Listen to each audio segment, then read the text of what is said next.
Welcome back, folks, to the VIA Pinstriping page. If you are new to this channel, please consider subscribing, and if you are a returning subscriber, thank you so much for watching. Today we're going to do the answer part to the question and answer video that I made a couple of weeks back with the mask on. And let's get started. So the first question that we got was from James. He wrote a decent amount here, and I read it previous to this. Shout out to James, thank you so much for commenting. But he's asking line width, question mark.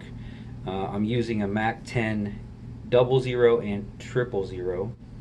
I know you can raise or lower to change line width, but then he asks about a chart that I guess is on the Mac website.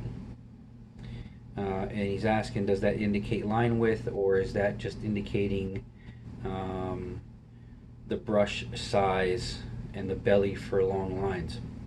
So I'm assuming that whatever chart they have up is probably telling you how much hair is on the brush, because really it is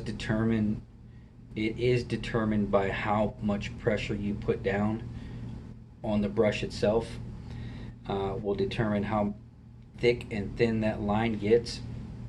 After a while, you'll start to realize that each brush kind of wants to give you a particular size line, and that really takes a decent amount of practice to understand what sort of lines a particular brush wants to give you, because they are all handmade, so they're all different no matter what. Even if you get the same exact one over and over and over, it's going to be different each time. And Mac makes a very high quality brush, so you know, a lot of things it will determine the size of that line, man. It's really got to do with humidity and how you mix the paint and all that. But you know, it's just about being consistent with your practice, and the more practice you put in, the easier these lines will come. Even if the mix is a little bit funny, you'll be able to change the way you manipulate your hand and the brush hairs accordingly, because you'll literally feel the difference in the paint. So hopefully that answers your question, but it is mostly on you to determine the line that brush is going to put out. But it's just going to take a decent amount of practice, and eventually you'll figure out which brush does it for you, depending on the size of the line that you want. Now, a lot of guys that do the long lines on the side of a car will use the same brush for two different size lines. So really it's just practice. It always boils down to the same thing. And then here, James, you write, it would also be great to see a video of my brush doing contact with the whatever substrate I'm using close up. So I'll try to make a video like that soon. So thank you for commenting, James.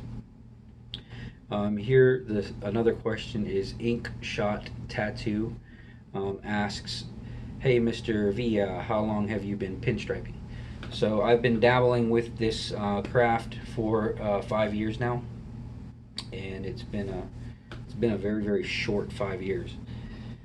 The sessions seem long because, you know, you make mistakes and you get angry. Sometimes they flow and it feels great, but generally, you know, 5 years I've been at it. Thank you for asking. Thank you for your comment. Ink Shot Tattoo. All right, here's one I think it's from Oscar M. It says, say Mr. Villa, is it better to use one-shot reducer rather than mineral spirits? So if you can, this is multiple parts, by the way, y'all. If you can afford and you have access to the reducers that are made for that paint, I would suggest you do that, because they're specially formulated for that paint. Somebody, a chemist or something, paint person, decided to make something special for that paint, and I think it probably would be in your best interest to do so. I use mineral spirits mostly because it's readily available, and because I run out of it pretty quickly, and it's easy to find. That's just what I use, and that's what I've gotten used to. It's also a little bit more cost effective. So, but yeah, I think one shot reducer for one shot, I think Alpha Enamels and such, they all have their own brand of reducers. If you can swing it, if you got access to it, just get their reducers, and then you won't have to question whether or not you got the right stuff or the right mineral spirits, or is it, you just get that out of the way. Because all these videos, everything that I do is for beginners. Clearly, I have not much, not much to offer a professional. So that being said, let's go on to the next part. And also, I have been wanting to try the House of Colors pinstriping paint, and what I need to use their reducer and hardener to mix with it. Again, I would go for what they have if they have particular stuff. I have not used any House of Color. I do believe that is a urethane enamel.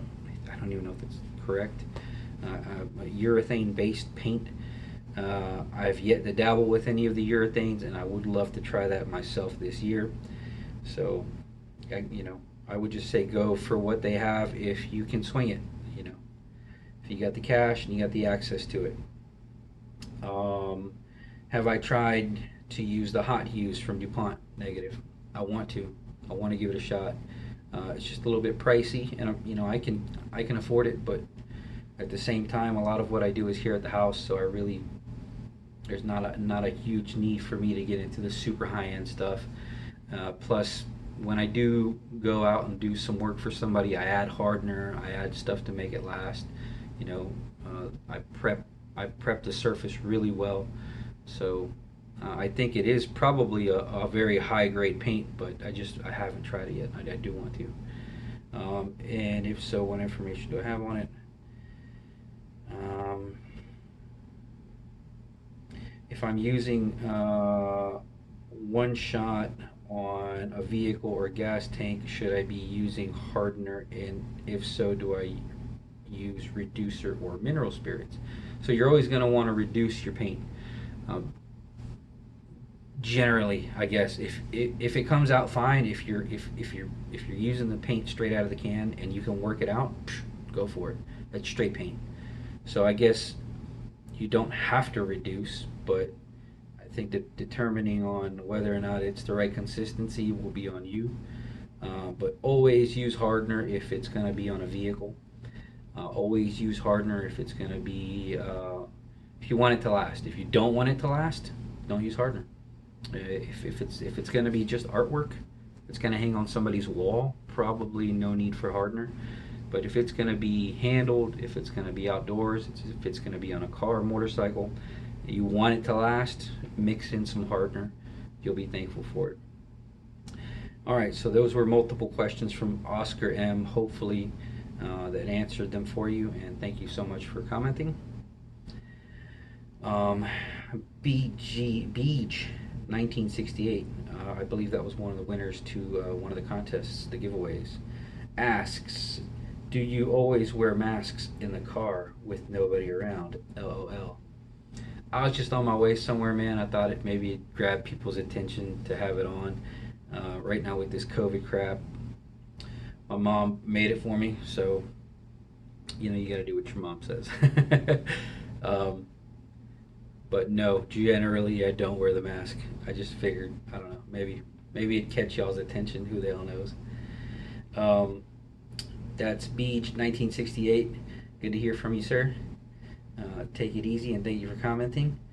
And last but not least, can you do a review on the Custom Shop striping brush?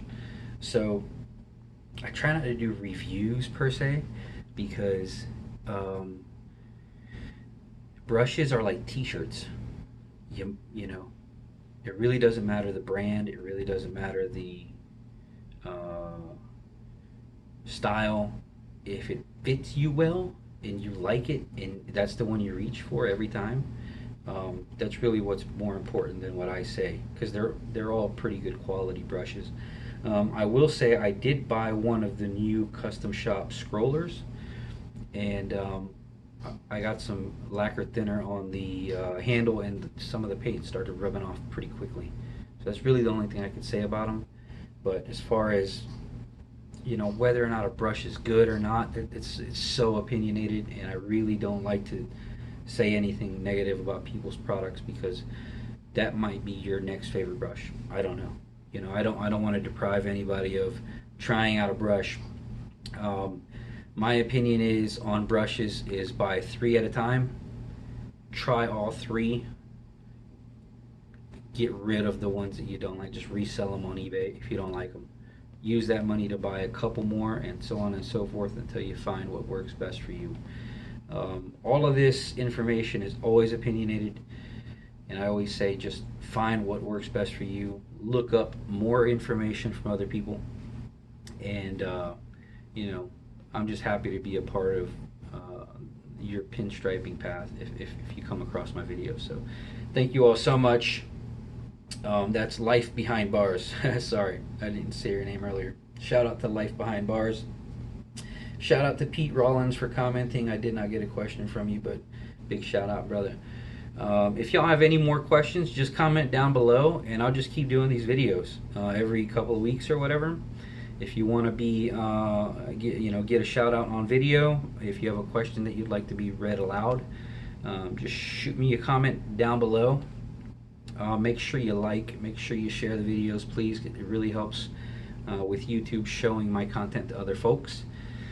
And I will have a bunch of links in the description. These links will send you to Amazon, and they're just a lot of different products that I recommend. If you were to purchase something from them links, I would get a small commission from it at no extra charge to you, and it's a great way to help grow my channel, help keep the lights on, and all that good stuff. Oh, I got shirts too, if anybody wants to buy a t-shirt. And if anybody has bought t-shirts, the company that makes them is a little bit behind from this COVID stuff, so my apologies if there are any delays at the moment. Thank you all so much. Much love and respect, and keep on pinstriping and enjoy yourselves. Be safe. Bye-bye.